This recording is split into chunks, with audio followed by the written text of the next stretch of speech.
Baik, sebelumnya Ibu mengucapkan terima kasih kepada Ananda karena telah bersedia datang ke ruangan konseling individu ini. Baiklah, sebelumnya perkenalkan, nama Ibu Yola Ananda Musma, biasa dipanggil Ibu Yola. Dan Ananda sendiri siapa namanya? Baik Bu, perkenalkan nama saya Sari Adina Saada, biasa dipanggil Sari Bu. Oke, Sari ya. Baiklah Sari, agar kegiatan konseling individu kita ini berjalan dengan lancar, alangkah sebaiknya kita berdoa terlebih dahulu. Berdoa akan Ibu pimpin, berdoa dimulai. Berdoa selesai. Baiklah Sari, sebelumnya Ibu mau bertanya, apakah Sari sudah pernah mengikuti kegiatan konseling individu sebelumnya? Belum pernah Ibu. Berarti Sari juga belum tahu apa itu konseling individu. Belum Ibu.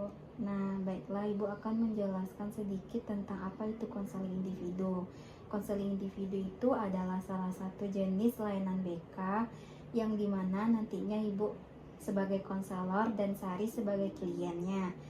Yang mana tujuan konseling ini yaitu Ibu akan membantu Sari mengentaskan permasalahan yang Sari alami. Dan agar keberhasilan konseling ini berjalan dengan lancar, Sari datang secara sukarela ke ruangan konseling individu ini dan Sari itu terbuka menceritakan permasalahan yang Sari alami kepada Ibu. Dan apapun yang Sari ceritakan akan Ibu rahasiakan. Nah, kegiatan konseling ini nantinya Sari diharapkan aktif dan terbuka menceritakan permasalahan yang Sari alami. Dan kegiatan konseling ini juga didasarkan pada norma-norma yang berlaku. Bentuk penyelenggaraan konseling ini kita duduk berhadapan dan di sini nantinya akan Ibu wawancarai Sari dan bertanya kepada Sari. Dan nantinya Sari akan menjawab pertanyaan dari Ibu tersebut. Nah, dari penjelasan Ibu tersebut, apakah Sari sudah paham? Sudah Ibu. Baiklah Sari, apakah Sari sudah siap untuk melakukan kegiatan konseling ini dengan Ibu? Sudah Ibu. Baiklah. Baiklah Sari, jadi apa permasalahan Sari pada saat ini, Sari? Masalah saya pada saat itu Bu, saya cemas terhadap tugas-tugas perkuliahan saya Bu. Cemas seperti apa yang Sari maksud di sini, Sari? Nah kadang Bu, saya kan banyak tugas kuliah nih Bu. Nah sementara pada waktu saya mengerjakan tugas yang satu ini Bu, tapi saya juga kepikiran ke tugas yang lainnya Bu. Baik Sari, baiklah Sari, seperti apa contoh tugas Sari tersebut? Contoh tugas saya tuh Bu, kan saya ada nih Bu, buat tugas video kan Bu. Nah Ya. terus saya juga cemas akan hal itu Ibu. Nanti pas buat video tuh saya juga kepikiran nih Bu, pas buat video ini saya bisa nggak ya ngelakuin tugas tuh. Nah terus nanti pas saya membuat video tuh Bu, saya juga cemas akan tugas yang lainnya Bu. Oh iya, saya pikir gini Bu, iya ya tugas yang lain ini masih ada, sementara tentunya besok Bu, tapi tugas video saya ini belum juga jadi Bu, gitu ya Bu.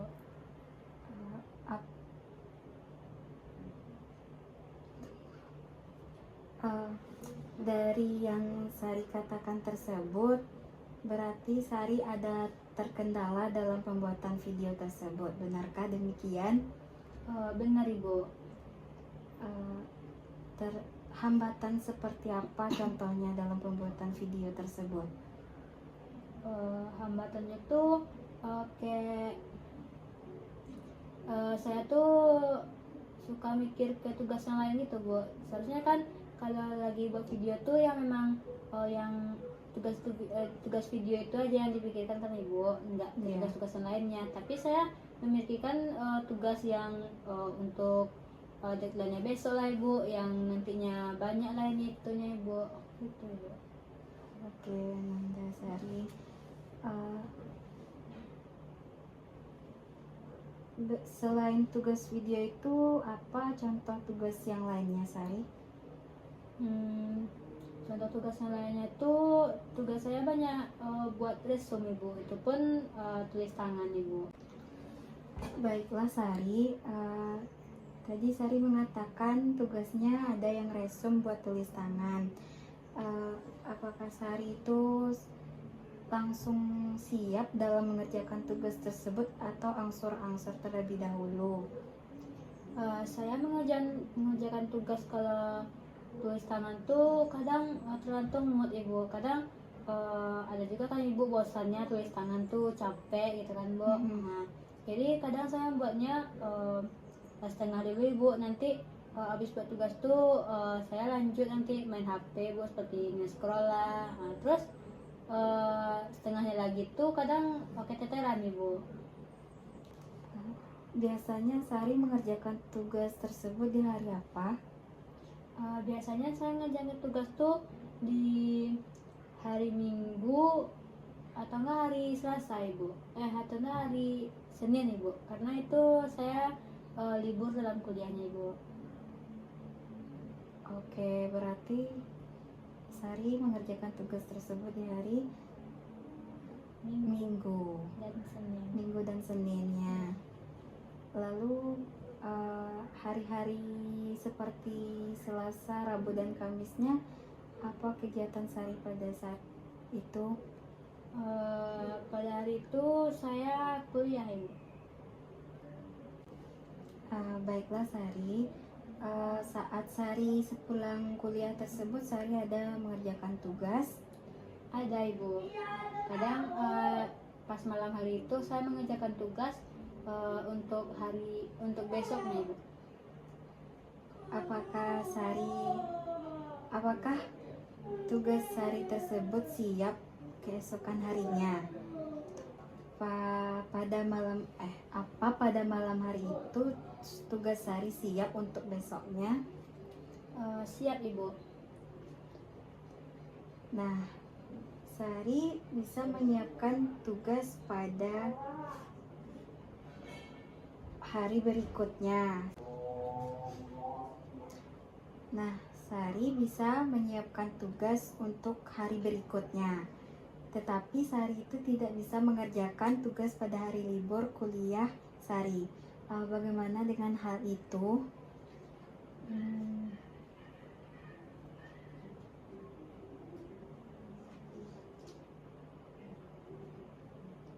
Nah, apa ada hal yang membuat Sari menunda tugas pada hari libur?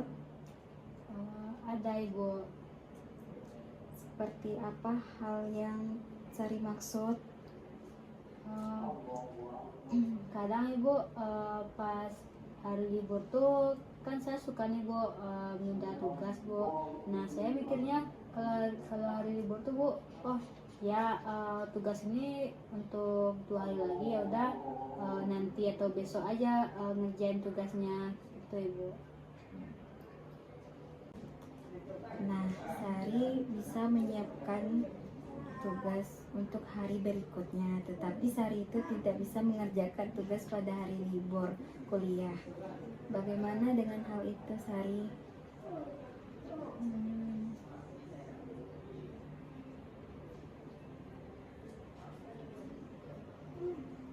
Nah, apa hal yang membuat Sari itu menunda tugas pada hari libur?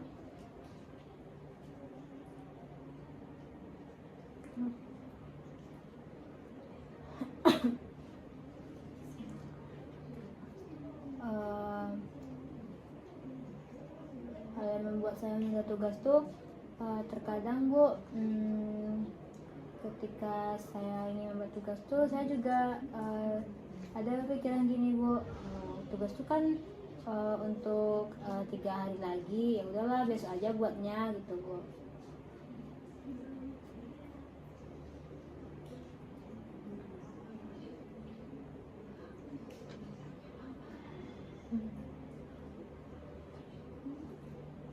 Menurut Sari, apa yang bisa dilakukan agar Sari itu tidak menunda-nunda tugas lagi?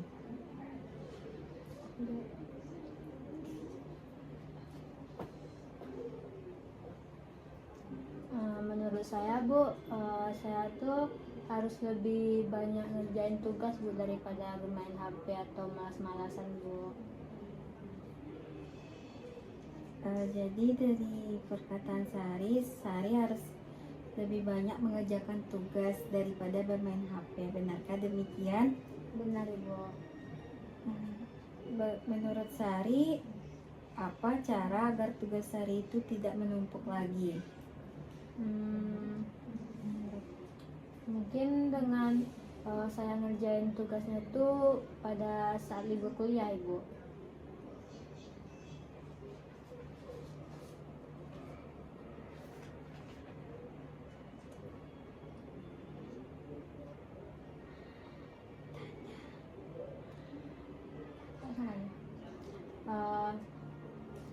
Apakah ada solusi lain dari Ibu terhadap terhadap tugas saya tersebut Bu? Menurut Ibu, yaitu ada solusi lainnya, yaitu dengan cara Sari itu memikirkan solusi yang lain, seperti Sari itu harus membuat list atau catatan kecil tugas-tugas apa aja yang harus dibikin terlebih dahulu. Contohnya kayak membuat list tugas yang deadline-nya itu cepat dikumpulkan. Maka dari itu Sari harus mengerjakan tugas yang pengumpulan deadline-nya itu yang lebih cepat, baru yang lama gitu. Menurut Ibu. Baiklah Ibu. Pada list pembuatan tugas yang Ibu katakan tadi itu bagaimana itu Bu?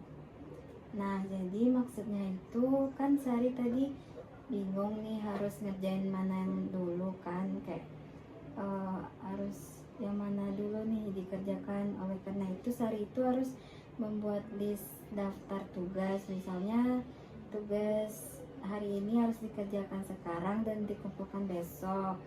Nah, jadi cara pembuatan list tugas ini Sari itu kayak menulis di sebuah kertas, nanti Sari tulis dengan spidol atau dengan pena. Nah, jadi nanti Sari tempel di dinding.